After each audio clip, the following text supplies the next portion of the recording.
We're right at the end of the Mishnah of Eruvin, and we're segueing from questions of Shabbat into questions of Beit Mikdash.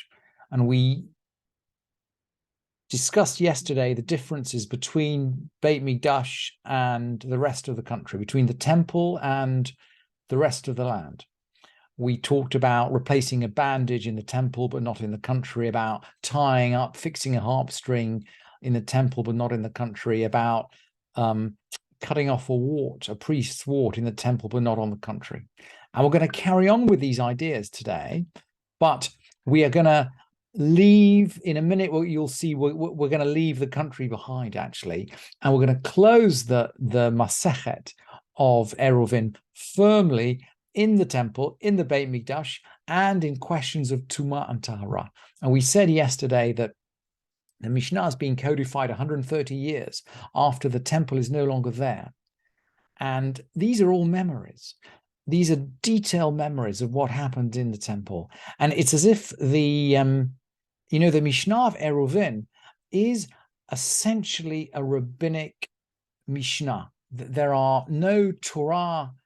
The mitzvah of Eruv is not in the Torah. It's a quintessentially rabbinic mitzvah. The Mishnah of the mitzvah of Eruv. It doesn't belong in Torah, and it doesn't really belong in Beit Mikdash.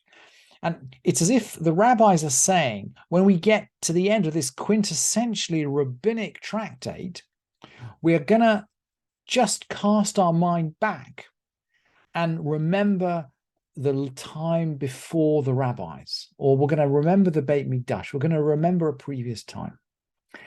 And here we go in the 14th Mishnah then. So we've left the country. We're still in Beit Mikdash. We've left the country. Kohen shelakaba etzba'o korech aleha gemi b'mikdash. A priest who's wounded in his finger. He's got a cut in his finger. He can wrap some reed grass around it in the temple, b'mikdash, aval lo v'abnida. This is a carbon copy of our previous Mishnah. We do this in the temple, but we don't do it in the country.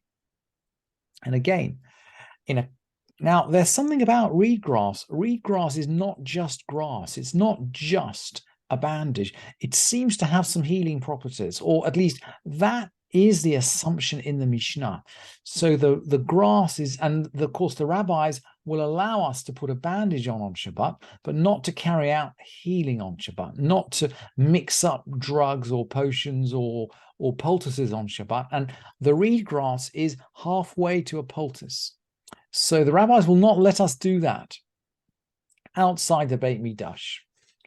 And furthermore, in a mirror image of the previous Mishnayot, remember they all finished with some condition which made this activity prohibited in both places.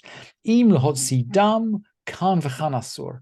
If he intended to draw out blood, it's prohibited in both, because drawing out blood is, well, it might be squeezing, or it might be related to wounding. Whichever of these, I'm not clear as to which of these two av malachot, these archetypal acts of creation, it's related. And the commentators differ, actually. But it's related to one of these archetypal acts of creation, av malachot. And so if he's going to squeeze out blood with the reed grass, he wouldn't do that either in the temple or in the country. So that's the last of our comparison Mishnayot between the temple and the country. And now we're going to center ourselves just in the temple. Boskin melach al gabei keves, bishvil shelo yachliku. They scatter salt on the altar's ramp. The altar had a long sloping ramp, and the priests used to have to walk or run up it. They scatter salt on it so that people shouldn't slip. They draw water from they draw water by a wheel on Shabbat from the Bor HaGolah. I've called this the Pilgrim's Well, but it could be, the diaspora well as well. Bor HaGadol, and from the Great Well. These were two wells which were inside the temple. And in general, the rabbis were not allowed drawing water because of a well, because if we used essentially technology to draw water on Shabbat. They were concerned that people would then use that technology to go and water their fields. So outside the temple, drawing with a wheel was forbidden on Shabbat, but inside the temple where it was needed, we could do that. Hakar b'Yom Tov, and on a festival from the Hakar well. And this was a well that was outside the precincts of the temple, and it would be they would draw water on it actually in large quantities for everybody who came up to Jerusalem for the festival, so they had enough water to give to anyone who wanted water. What if they find something which shouldn't be in the temple? Sheretz shenimtza v'mikdash. We found a creeping thing in the temple. What are we going to do? And this, by the way, is not on Shabbat. I'm going to point this out. This is not on Shabbat. We're talking now. This is in general. If we find a sheretz, a creeping thing in the temple, kohen motzio behemyano. A priest should pick it up in his belt and carry it out. The priest is not going to pick up the sheretz. He's not going to pick up the creepy-crawly, because that will make the priest himself tameh. The creepy-crawly is an av tumah. It's an archetypal. It's a first order. It's first order impurity. We can't touch it. We have to get it out of the Beit Mikdash, but we can't touch it. So, according to Rabbi Yochanan ben Broka, Divrei Rabbi Yochanan ben Broka, we're going to sheret shenim saba b'mikdash kohen motzio v'hemyono shelo l'shahot et hatuma. We're going to pick it up with a belt, because we have a belt with us in order to not keep the impurity there for a while. And Rabbi Yehuda is going to object. Rabbi Yehuda Omer, Rabbi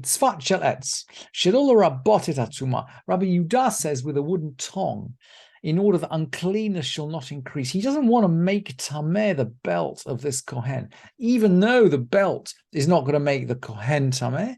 Rabbi Yehuda doesn't want to make the belt of the kohen tameh, and he takes the view that a wooden tongue doesn't take uncleanness from the sheretz. I think that's probably where he's coming from.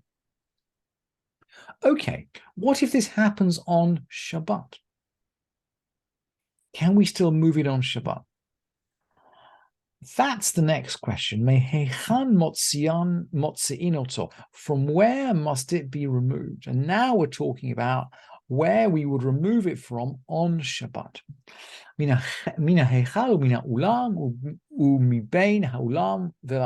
From the sanctuary, from the hall, from between the hall and the altar. Divrei Rabbi Shimon ben Nanas, according to Rabbi Shimon ben Nanas. Rabbi Akiva Omer, Makom shechayavin al zdono karet ve'al shigoto chatat. Rabbi Akiva is going to define places according to liability. For any place where karet is incurred for entering intentionally, and a sin offering is required for entering accidentally, from those places, we are going to take, those are holy places. Those are places we're going to take out the creepy-crawly on Shabbat. And in other places, we're not.